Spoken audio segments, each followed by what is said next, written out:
Donc ceux qui sont encore dehors, vous êtes là pour ça. Entrez dans la maison. Appelez ceux qui sont au dehors.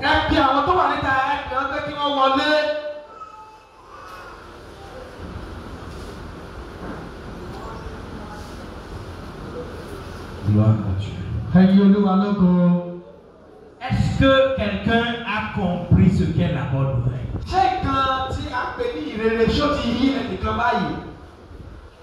Est-ce que quelqu'un a compris la bonne nouvelle?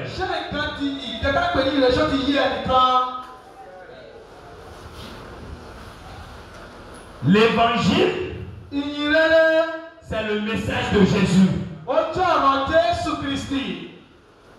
C'est le message de la mort, de l'ensevelissement et de la résurrection de Jésus.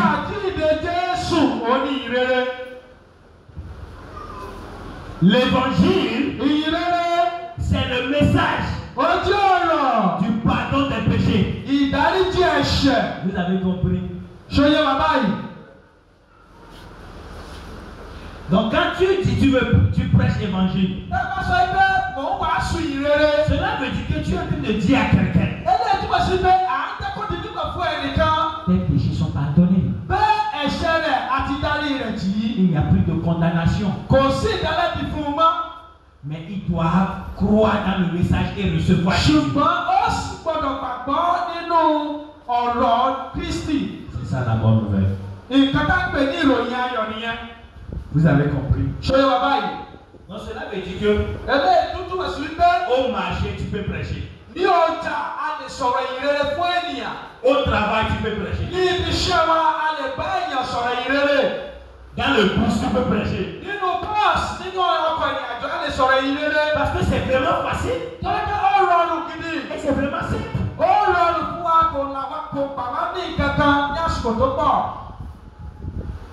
Donc tout le monde ici, vous promettez que quand vous allez quitter ici, à partir d'aujourd'hui, vous allez commencer par prêcher là. Si tu promets, je vais voir. Wow. You see, evangelist, can we put our hearts together for ourselves?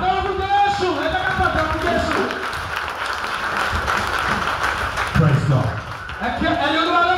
Now that we understand the gospel, what is another gospel? Parce que la Bible a parlé d'un autre évangile.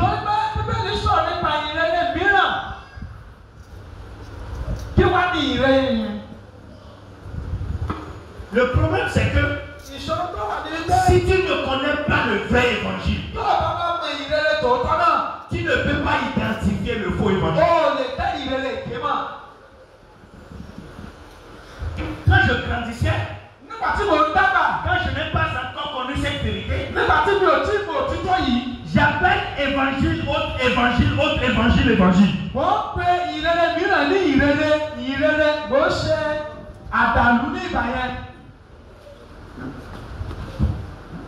Vous comprenez?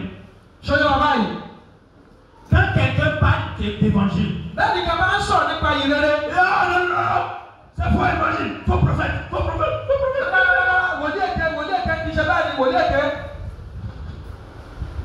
Et quand quelqu'un parle le faux évangile, il dit ça c'est le vrai évangile.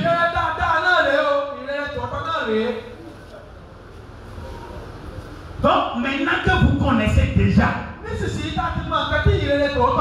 ensemble, on va définir un autre évangile. Maintenant, c'est quoi l'évangile? C'est le message de Jésus. C'est le message de ce que Jésus a déjà fait. C'est le message du pardon des péchés. C'est le message de la grâce. faire. Vous avez compris. Maintenant, comme vous connaissez déjà le vrai évangile, c'est quoi un autre évangile?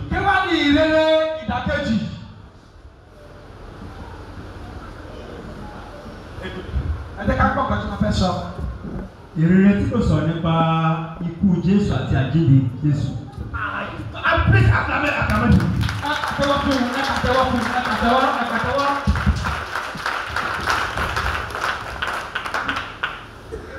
Un autre évangile, c'est le contraire du vrai évangile. Et ça là, sur le salaire, on ne écoute à tous les jours.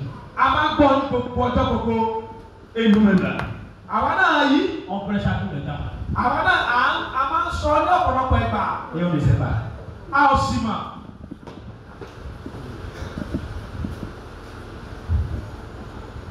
Le vrai évangile, c'est ce que Jésus a déjà fait.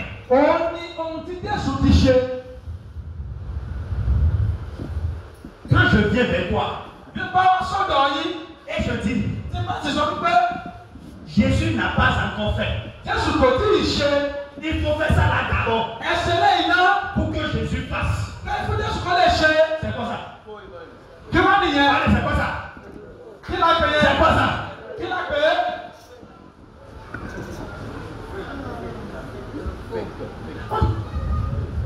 Jésus t'a bien parlé. Évangile. Oh non. Comment tu vas dire ça? Tu dois faire numéro 1, ça d'abord. Numéro 2. Numéro 3. Numéro 4. Numéro 5. C'est quoi ça? Évangile. Écoutez-moi. Nous tous qui sommes ici, inclus-moi. La plupart des temps, on est victime de votre évangile.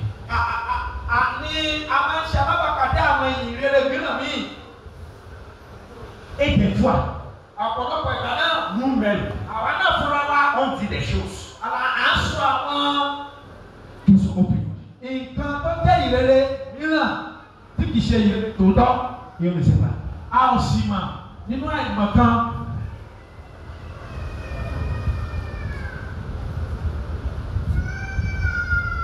Allons-y dans Galates. On veut voir c'est quoi le autre évangile. Galates.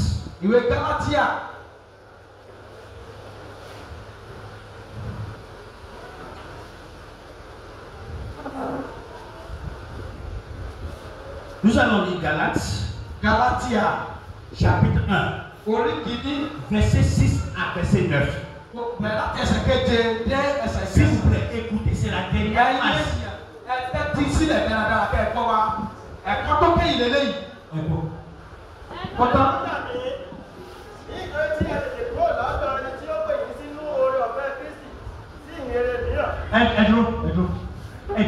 Elle est pour le micro.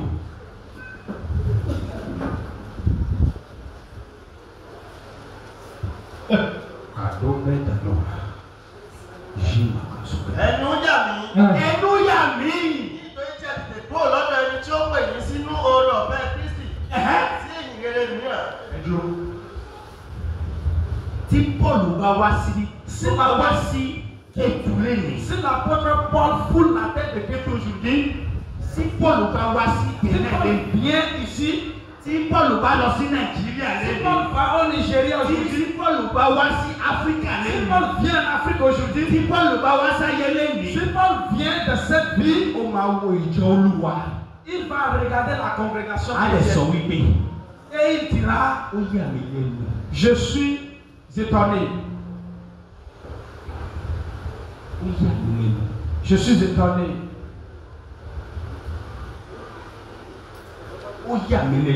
Je suis étonné. Paul dit aussi, il est Galate. Paul avait été à Galate. Paul dit prêcher évangile. Paul a déjà annoncé l'évangile là-bas. L'évangile de grâce. ìrere orí ọ̀fẹ́. La bonne nouvelle. Ìrere ìròyìn ayọ̀. After some times. Lẹ́yìn ọ̀pọ̀lọpọ̀ ìgbà. Paul now said. Paul wá sọ wípé. Mo fẹ́ lọ wo àwọn èèyàn mi tí mo ti sọ. J'aimerais aller voir mes gens à qui j'ai déjà prêché la bonne nouvelle. Ìgbà tí Paul dé Galate. Son arrivé à Galate. Ó ya Paul lẹ́nu. Paul s'est étonné. Àwọn tó ti gbọ́ ìwàásù. Ceux qui avaient déjà écouté la prédication de la grâce. Wọ́n wá ti gbéra wọn fún ìwàásù Mósìsì. Se sont détournés proprement de la grâce et prédication de Moïse. Paul dit ó yà mí lẹ́nu. Paul s'était vraiment étonné. Ìgbà mìíràn tẹ́ bá gbọ́ nǹkan tí wàásù tí à ń ṣe. Des fois si vous entendez ce que nous tẹ́ bá faisons, ṣe Bíbélì, si vous prenez la Bible, ó máa yà yín náà lẹ́nu. vous aussi vous serez étonné qu'il y a défaut de conformité. Because àìmọye nǹkan tí à ń gbọ́. Parce que tout ce que nous écoutons aujourd'hui, nǹkan tí à ń sọ. ce que nous prêchons, tá a bá dé àwọn ọ̀rọ̀ yẹn. si nous prenons tout cela, ká o Nouveau Testament. si nous entrons dans la nouvelle alliance, nous avons constaté que ces choses ne sont pas conformes, ne sont pas parallèles aux choses que la nouvelle alliance nous dit. Elle va vérifier. Vous devez demander la plupart de ce que nous disons. Ça vient d'où?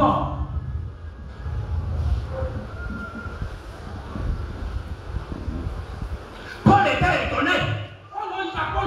Il a dit je regarde. Que vous vous détourniez si promptement de celui qui vous a appelé. Par la grâce.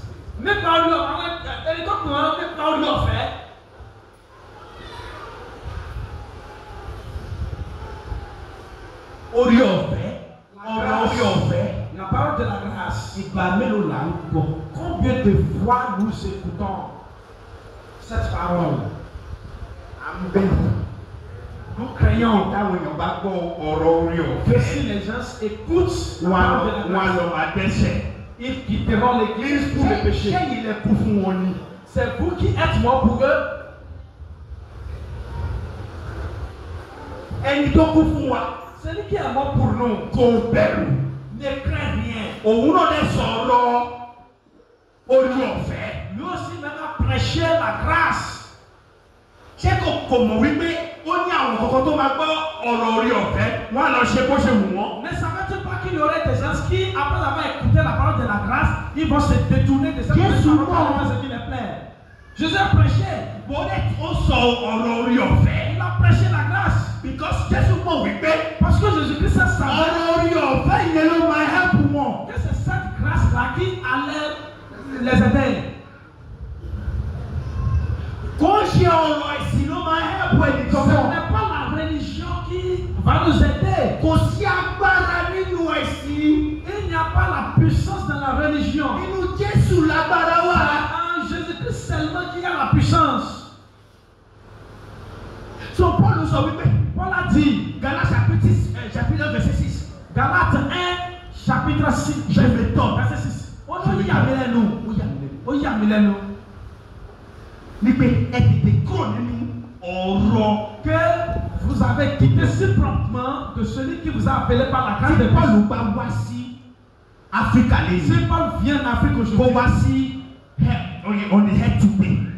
il Kó vient wá à sí Kétu ici. Kétu lẹ́yìn. Il vient à Kétu ici aujourd'hui. Tó wá sí Amẹ́ríkà ìmú Amẹ́ríkà gbọ̀ngàn lẹ́yìn. Il vient en Amérique aujourd'hui. Paul máa sọ wípé Paul dira, ó yà mí lẹ́nu. je m'étonne Gbèsè tí mo gbé kalẹ̀.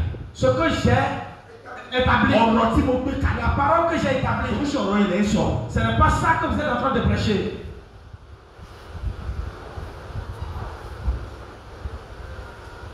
Problem yẹn ni wá wí pé ọ̀rọ̀ tí Paul sọ yẹn ọ̀rọ̀ yẹn ló máa gba àwọn èèyàn gbọ́ ló máa save àwọn èèyàn. Ce que Paul a prêché, c'est ça qui sauve les gens. So tẹ́ ẹ bá sọ̀rọ̀ ó sì ìgbàlà. Est-ce que vous ne prêchez pas la parole salutaire? Àwọn èèyàn á wà nínú wọ́n wà nínú ìgbèkùn. Les gens sont à Écoutez ce que l'apôtre Paul a dit. Je m'étonne. Oui, jamais nous. Parce que vous vous êtes détourné du message.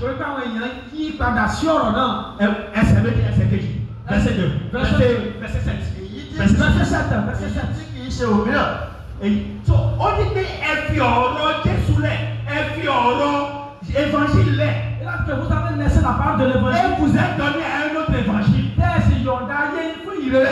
Et Paul a dit, Paul se doit dans le dit òtítọ́.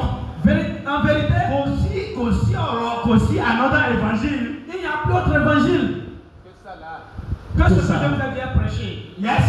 Bí ó tilẹ̀ ṣe pé àwọn kan wà tí ń yan yín lẹ́nu tí wọ́n sì fẹ́ ní ìrírí Kristi padà. Maintenant, on veut voir les caractéristiques de notre évangile. Afẹ́ wo àwọn àbùdá ìrere mìíràn mi. Ẹjọ ẹ bá mi kà. Ẹ bá mi kà. Èyí tí kì í ṣe òmíràn. Bí ó tilẹ̀ ṣe pé àwọn kan wà tí ń yan yín lẹ́nu tí wọ́n sì. Ẹ̀dúró. Àwọn kan wà tí wọ́n ṣe kí ni. Il y a des gens qui font quoi? Qui vous troublent.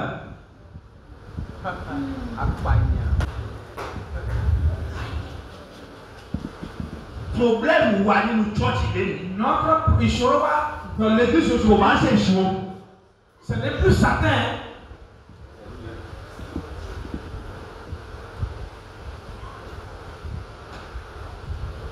Bíbélì sọ wípé La Bible a dit, il y a certaines personnes qui vous troublent. àwọn kan wà tí wọ́n yọ yín lẹ́nu.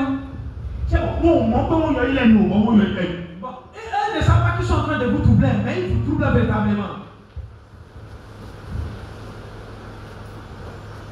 Àwọn ta ni? Àwa ni. C'est nous. Àwa ni. C'est nous. Nínú àìmọ̀ wa. Dans notre ignorance, Ayọ̀ ilé ẹnu. on vous trouble.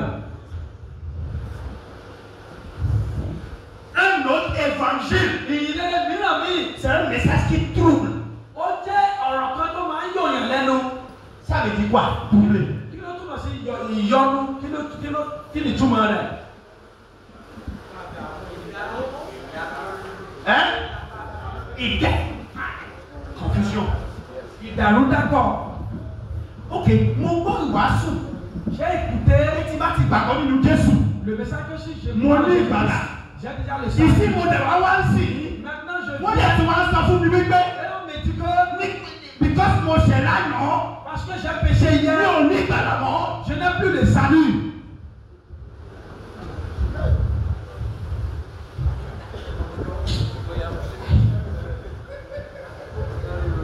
Ok. Wọ́n sọ fún mi wípé On m'a dit que nínú ìwé Jòhánù. dans le livre de Jean, Ọlọ́run fẹ́ràn mi. Dieu m'a tant aimé. Ó fẹ́ràn mi. Dieu m'a aimé. Ó fún mi ní Jésù. Et m'a donné son fils. Kí Jésù kú fún mi. Jésus-Christ est bon pour moi. Nínú ìwé àpọ́sítélì Jòhánù. Dans le livre de l'évangile selon Jean, Bíbélì sọ wípé la Bible a dit, Olúwa fẹ́ràn wa. Dieu nous a tant aimés. Ó fi wá sí ọmọ rẹ̀. Il nous a donné son fils Ó unique. Sauf qu'il nous a donné son fils unique. Nínú ìwé Rómẹ̀. Dans le livre de Rome, Bíbélì sọ wípé la Bible a dit, láti ìgbà tí a jí ẹlẹ́ṣẹ̀ láti ìgbà tí we were still unbeliever. depuis qu'on ne croyait pas, depuis qu'on avait Ọlọ́run fẹ́ràn wa. Dieu nous a toujours aimés. Ó dẹ̀ kú fún wa. Et il est mort pour nous. A jẹ́ pé Ọlọ́run ti fẹ́ràn mi kí tó di onígbàgbọ́. Ça veut dire que Dieu m'a déjà aimé avant que je ne devienne un croyant. Kò ń ṣe pé ìgbà tí mo di onígbàgbọ́ lọ́lọ́run Ce fẹ́ràn mi. n'est pas maintenant que je suis devenu un croyant que Dieu m'a aimé. Ọlọ́run ti fẹ́ràn mi kí tó di onígbàgbọ́. Dieu m'avait déjà aimé au préalable avant ma conversion Ìfẹ́ chrétienne. ló mú mi wá sí inú ìgbàgbọ́. Et ce qui m'a amené dans la foi. A jẹ́ pé ìfẹ́ Ọlọ́run Ça veut dire que l'amour de ó Dieu, yàtọ̀ sí ìfẹ́ ènìyàn. la volonté de Dieu est différente à la volonté de Ìfẹ́ l'homme. ènìyàn. La volonté de l'homme, Condition ni. ó dá lórí àwọn ìgbésẹ̀. Tó bá ṣe báyìí, Bon, si tu fais ceci, máa ṣe báyìí fún je ọ. te ferai ceci. C'est juste un contrat. Ìfẹ́ ènìyàn. Ni wípé La volonté de l'homme, mo ní ìfẹ́ rẹ. l'amour. Ok, l'amour. Lámú ìmẹ̀. Oui. Mo ní ìfẹ́ rẹ. Je t'aime Nítorí pé parce que mo like bó ṣe máa ń ṣe. j'aime ta manière de faire. O máa ń dùn nínú. Tu me réconfortes. Ẹ̀sùn mo ní ìfẹ́ rẹ. Je t'aime. So ìfẹ́ ènìyàn. L'amour humain. Condition ni. Se repose sur des conditions. Àmọ́ ìfẹ́ Ọlọ́run. Mais l'amour divin de Kò Dieu sí condition níbẹ̀. n'est pas basé sur des conditions. Ọlọ́run ní ìfẹ́ rẹ. Dieu vous aime. Bíbélì sọ wípé. Parce que la Bible a dit, Ìfẹ́ l'Ọlọ́run. Dieu est amour. Ìfẹ́ l'Ọlọ́run. Dieu est amour.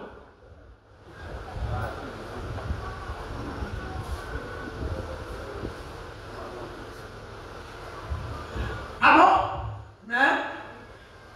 tó bá ti gbọ́ wípé. Si vous entendez que Ìfẹ́ l'Ọlọ́run. Dieu est amour, Ọlọ́run nífẹ̀ẹ́. Dieu vous aime, Ó kú fún ẹ̀ṣẹ̀ rẹ. il est mort pour vos péchés, Inú ẹ̀ dùn. vous êtes content, Ò ń yọ̀. vous vous réjouissez, Ò ń yọ̀. vous êtes content. Ó wá gbọ́ conférence kan. Ó wá lọ fún conférence. Tu as appris qu'il y a une conférence quelque part. Mo ṣe jókòó báyìí. Tu as participé. Mo kó àkọ́kọ́ tó gbọ́. Tu n'as pas cru à ce Tí ò bá ṣe báyìí.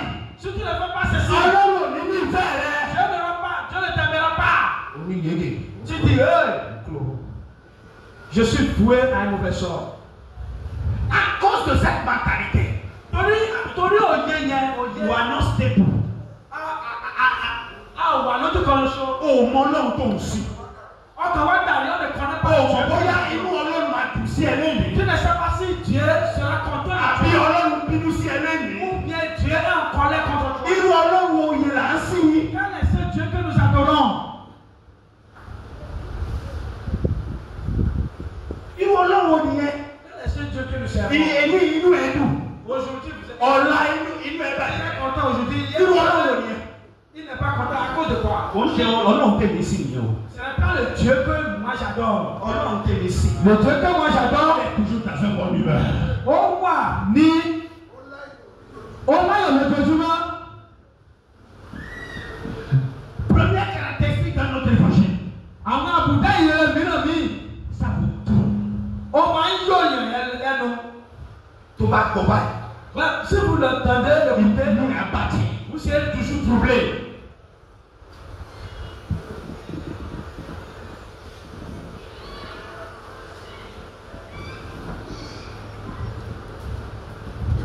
Première caractéristique. Àbùdá àkọ́kọ́ nípa ti ìrere. Deuxième caractéristique. Àbùdá Ẹ kejì. kà fún wa. Lisez. Yóò tilẹ̀ ṣe pé àwọn kan wà tí yọ yín lẹ́nu. Wọ́n sì fẹ́ ní ìrere Kristi padà. Tó ṣe kí ni? Tó ṣe kí ni? Qui veut faire quoi? Qui veut renverser l'évangile? Tí Jésù bá ní mo nífẹ̀ẹ́. Si Jésus-Christ vous dit que qui vous aime, Ó ní ìrìnàjò bá ti. et l'autre, Non. ìrere náà máa ṣe O gbọ́dọ̀ ṣe nǹkan kan náà. tout doit faire quelque chose d'abord. Ó nífẹ̀ẹ́. Avant que Dieu ne t'aime. Tí o bá ṣe báyìí. Si tu ne fais pas quelque chose, Ọlọ́run lè nífẹ̀ẹ́ láyé. Dieu ne pourra t'aimer. Ó tẹ̀lé ọ̀ṣẹ́. Ìrere mìíràn nìyẹn o.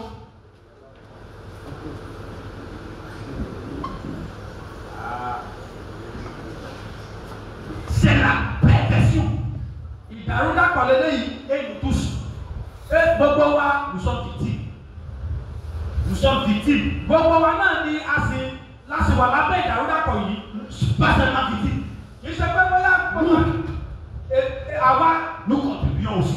àwọn náà gan à ń ṣe alábàájú pẹ̀lú wọn. C'est pour cela qu'on a besoin des conférences. Ìdí ni wípé a nílò àwọn yàrá ẹ̀kọ́.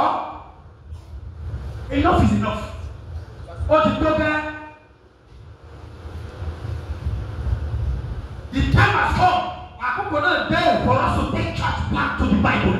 láti gbé Bíbélì wa, To take church back to the Bible. láti mú wa padà sínú Bíbélì. Religion has taken over. Ẹ̀sìn, iṣẹ́ ẹ̀sìn ó ti gba gbogbo bí gbogbo. And people don't know Jesus again. Àwọn èèyàn ò sì mọ Jésù mọ́. They don't know what Jesus has done. Wọn ò sì mọ nǹkan tí Jésù Kristi ṣe. Glory be to Jesus. Ẹ̀yin Olúwa lógo. You will declare to yourself Ẹ máa sọ fún ara yín wípé that from today pé láti òní lọ o. I will preach Christ. Je vais prêcher Christ. Màá wàásù ìrere Kristi. À partir d'aujourd'hui, Láti wákàtí ọ̀wọ̀ yìí je lọ. vais déclarer Christ. Màá wàásù ìrere Kristi. Je vais finir tout à l'heure. Gloire à Dieu. On est toujours des amis. Je suis encore votre ami. Deuxième Corinthiens chapitre 11. Verset 3 à 4.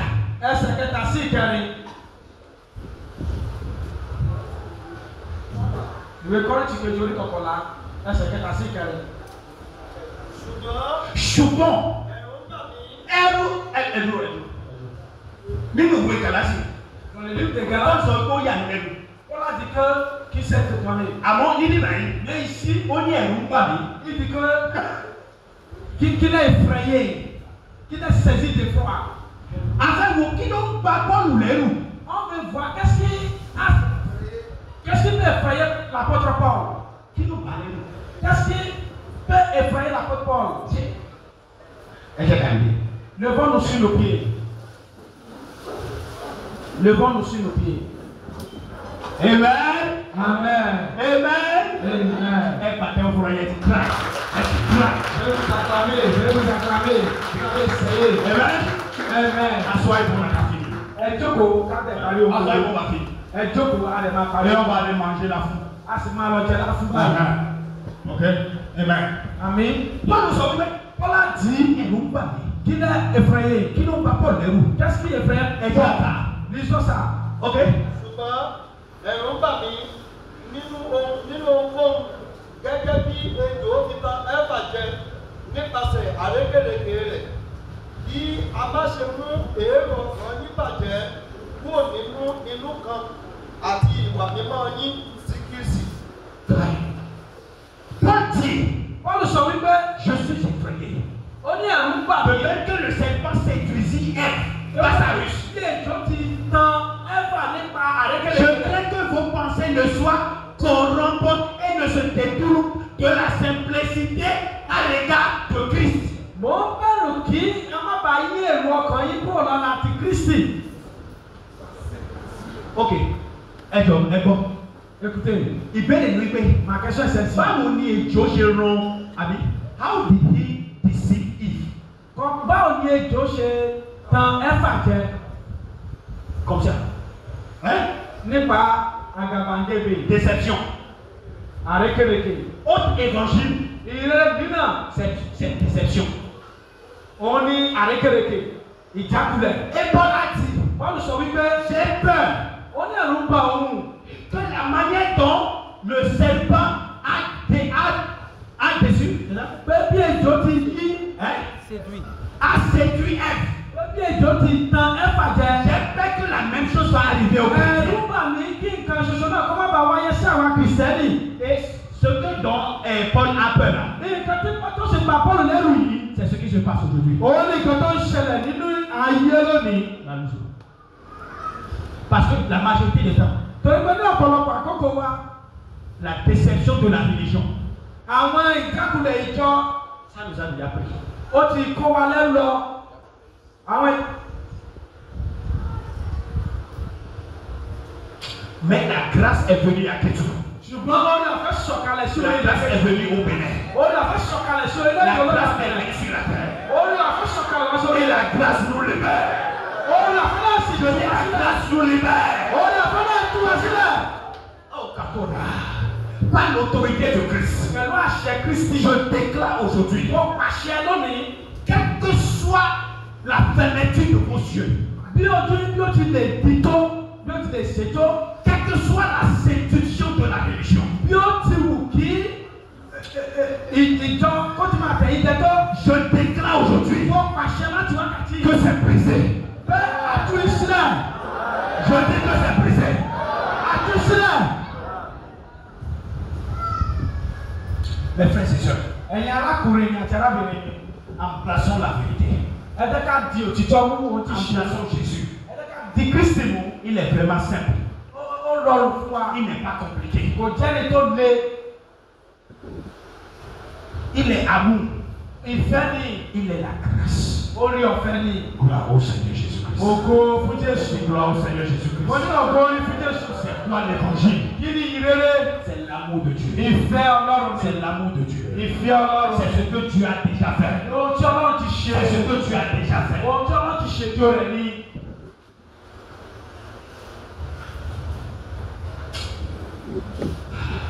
L'évangile, c'est ce que tu as déjà fait.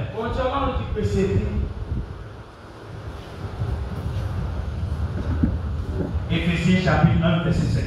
Je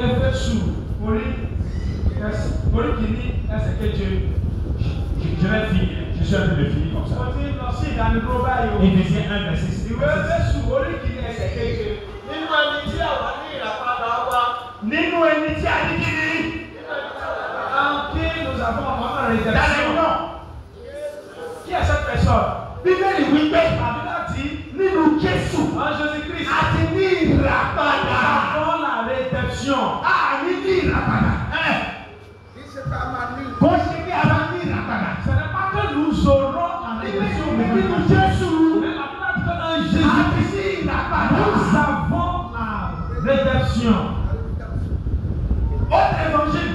Ìrẹ́lẹ̀ mìíràn, Va changer ça. ó máa yí padà. Tu n'as pas encore ìràpadà. Ó tí ní ìràpadà, tu n'as pas encore la Bàbá rédemption. fẹ́ ní ìràpadà. Si tu aimerais avoir la rédemption, Yóò fẹ́ ní ìràpadà. Ó lè lọ, ó lè o. c'est vraiment compliqué. Hein? Ìràpadà lè o. La rédemption est vraiment difficile, hein? C'est compliqué. Mo wá màá bẹ̀rẹ̀ ṣe ìràpadà. Comme de l'argent, je te ferai une rédemption. Mo ní ìràpadà o. J'ai la rédemption avec moi. Ẹ fún mi lówó. Donne-moi de l'argent. Bí owó ẹ̀ bá ṣe pọ̀ sí. Plus ton argent est Bí ìràpadà ẹ̀ bá ṣe tóbi sí nìyẹn. plus, c'est comme ça que ta rédemption sera grande. Tó bá kó wá máa ṣe ìràpadà fún mi. Si tu donnes de l'argent, on va te prouver une rédemption. Irọ́ nìyẹn. C'est faux. Nínú Jésù. En Jésus-Christ, Àti ní ìràpadà. nous avons déjà la rédemption. Nous avons déjà la rédemption. Nous avons déjà la rédemption. Glory. Ẹ jẹ́ kí n tún fi ìmíràn. Laissez-moi vous montrer encore une autre version. Romains chapitre 5, Verset 1. verset 1. Romains chapitre 5, Romains 5, 1. Àti dá wa lórí bí kákìrì o. Nous sommes justifiés par la foi. Bíbélì sọ wípé La Bible dit, àti dá wa lórí. nous sommes justifiés par la foi. Nípa ìgbàgbọ́. Par la foi. Kò ṣe nípa ìwà. Ce n'est pas par le Kò ṣe comportement. nípa ìwà. Ce n'est pas par nos traditions. Wá dá o. Les comportements sont Kò bons. dàgbà níwà o. C'est bon. Tẹ́ ẹ̀ bá níwà. Si vous n'avez pas de comportement, Èṣù ayọ̀ yín jẹ́ o. Satan va vous Tẹ́ ẹ̀ bá séduire. níwà. Si vous n'avez pas de bon Àwọn èèyàn ò ní fẹ́ gbọ́ ọ̀rọ̀ Ọlọ́run lẹ́nu yín nous o. n'aurons pas écouté le message. Àmọ́ ìwà Mais les ne habitudes, peut pas justifier quelqu'un. àwọn ìwọ́n kò lè rà wá padà, kò lè rà Donc, wá en padà. Christ, Nínú Kristi, nous sommes justifiés. a ti jẹ́ ní rà padà. Il faut dire à toi-même que en Christ, Ẹ sọ wípé je suis justifié. ó ti jẹ́ ní rà padà. Je suis justifié. Ó ti jẹ́ ní rà padà. Donc, s'il y a un message Bí ìwàásù kan bá wà, qui dit tu seras, tó sọ gbogbo yìí, tó ní pé tu seras justifié. pé wàá di ìdáláre ní ìdí adáláre. Tó bá ṣe báyìí, tó bá ṣe báyìí. Tó o bá ti lè ṣe bẹ́ẹ̀ ṣe Kí bẹ́ẹ̀. ni yẹn o? Kí ni à ń pè yẹn? Kí ni yẹn o? Ça va c'est quoi? Hein? Kí ni ìrè Jésù? Quel est l'évangile du Christ? A ti di Nous sommes revendiqués. Nous sommes rachetés.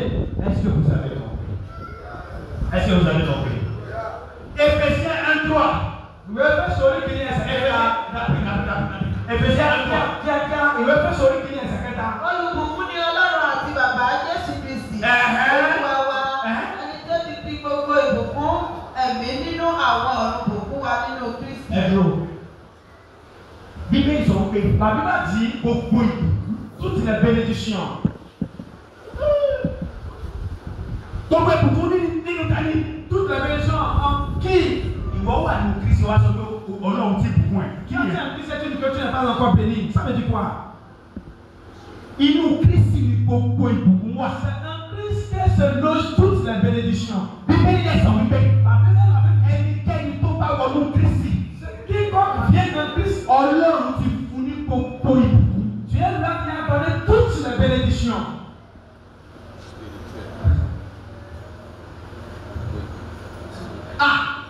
Tí bá sọ pé Si je vous dis, Ọlọ́run ní gbogbo wọn. Dieu ne vous bénira pas Qui est? Ça veut dire quoi ça? Qui est? Qui est? Ça veut dire quoi ça? Vous avez compris? Vous avez compris? Vous avez compris? Nítorí náà, nítorí pé Ọlọ́run ti bùkún wa. Parce que Dieu nous a bien béni. Tá bá wá sí église. Si nous venons à l'église, ní dúró de kẹ́nìkan sọ fún wa ká tó bùkún nous pasteur. n'avons pu attendre quelqu'un de nous dire avant de bénir le pasteur. Ní dúró kẹ́nìkan sọ fún wa ká tó ní pé pasteur kí lẹ ní ìdí church yìí. Nous n'avons pu attendre quelqu'un venir nous dire d'abord pasteur, qu'est-ce que vous avez besoin dans votre église? Ok. Èmi á ṣe báyìí. Ok, d'accord, moi je ferai Màá ceci. ṣe báyìí. Je ferai ceci. Vous savez pourquoi les gens sont vraiment stingy? Comment ça stingy en français? Cupid, peine. Hein?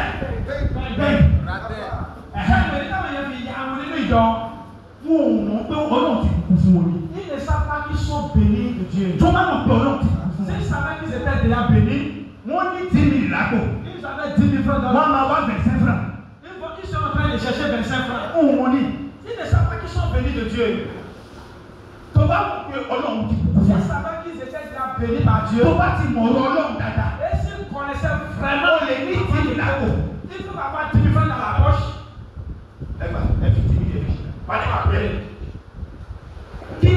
Pourquoi?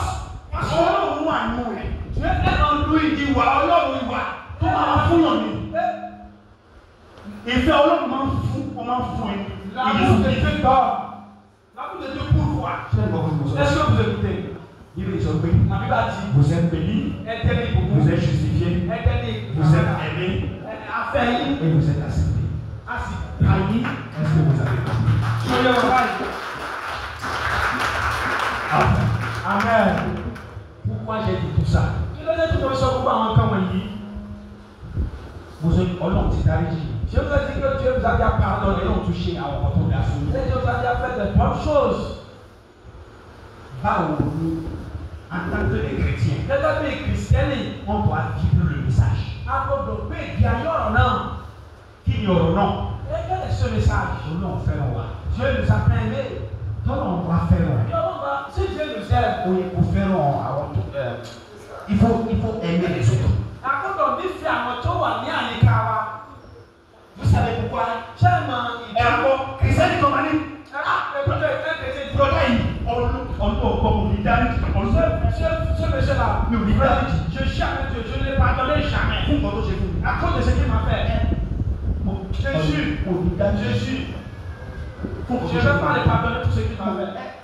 Ah, Wàláyé kò ní dáríjì. je ne vais pas le pardonner. Pour ce Kí qu'il ló dé m'a tí fait. àwọn kìrìsìtẹ́nì Pourquoi les chrétiens, ẹnìkan wá sí òun fẹ́ dáríjì? si quelqu'un leur offense, Kí ló dé ils ne wọ́n vont le wọ́n pardonner? gbèsè Jésù? Pourquoi ils ne vivent pas comme Jésus-Christ? Kò mọ ọ̀rọ̀ yẹn ni. C'est parce qu'ils ne connaissent pas. Tí wọ́n bá mọ̀ ọ̀rọ̀ Ọlọ́run, S'ils connaissaient la parole wọ́n de mọ̀ wípé Dieu, ils sauront que Ọlọ́run fún wa ní oore Dieu ọ̀fẹ́. nous a donné la grâce. So that nígbà tí oore ọ̀fẹ́ yẹn, Par cette grâce, a fi gbé gbèsè Olúwa. nous allons vivre la voie de Dieu. Praise Nous God. allons vivre selon Dieu. Éphésiens 4:32. Ìwé Éfésù orí kẹrin ẹsẹ̀ kejì. Éphésiens 4:32. Ìwé Éfésù orí kẹrin ẹsẹ̀ kejì lé ní ọgbọ̀n. Ẹ máa ṣoore fún ọmọnìkejì yín. Ẹ máa ṣoore fún ọmọnìkejì yín. Ẹ ní ìyọ́nú. Bien aux autres. Ẹ ní ìyọ́nú. Ẹ ní ìyọnu. Ẹ máa dáríjì ara yín. Ẹ máa dáríjì ara yín. Pardonnez-vous réciproquement. Ẹ dúró. Afẹ́fọ́ kí ni ìdí tá a máa fi máa dáríjì ara wa? Pourquoi nous devons nous pardonner réciproquement? Ẹ kà á.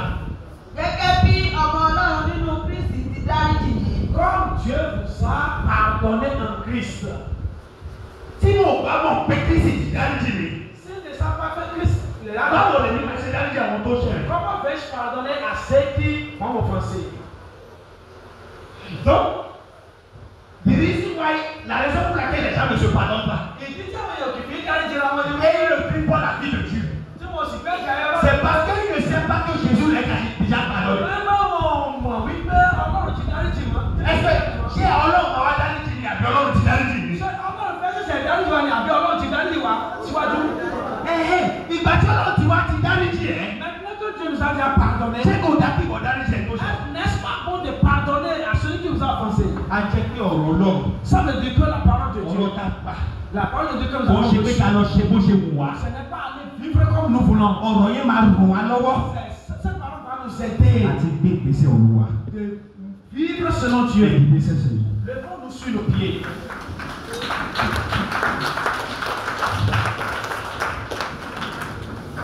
Je vais laisser le pas. Maillon d'avant, papa. Hallelujah.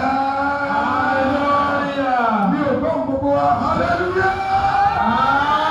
Hallelujah. Praise the Lord. Hallelujah. Àwọn mélòó ló jẹ ọ̀rọ̀ náà dáadáa? Combien de personnes ont gardé le message? Bíbélì sọ pé Il a dit, ó rán ọ̀rọ̀ rẹ̀, il a pris sa ó parole. sì mú aláradá. La parole les a libérés. Èèyàn mélòó ló gba ìmúláradá? Combien de personnes ont reçu ça? Tó o bá gba ìmúláradá, Vous avez déjà reçu ça? mo fẹ́ kọ́ pariwo hallelujah. Pariwo hallelujah. Mo tọ̀nà lẹ́dọ̀ fún Jehovah. For he has done so very much for me. What shall I render to Jehovah? For he has done so very much for me. Lord,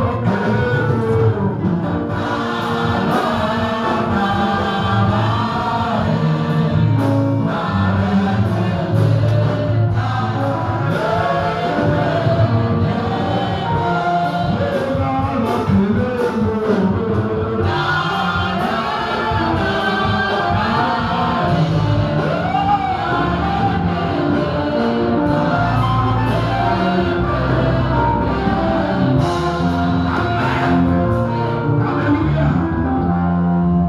Merci, merci. Hallelujah. Ǹjẹ́ a lè fi gbogbo ìdánilójú jẹ́wọ́ lọ́sàn yìí pé a ti rà mí padà? Ìyá mi sọ. Bẹ́ẹ̀ni sì kan ṣe àpò pípa kó tó lè kúrú lọ kí wọ́n kọ́ mi lẹ́kọ̀ọ́. Ìyá mi sọ pé ìdánilójú.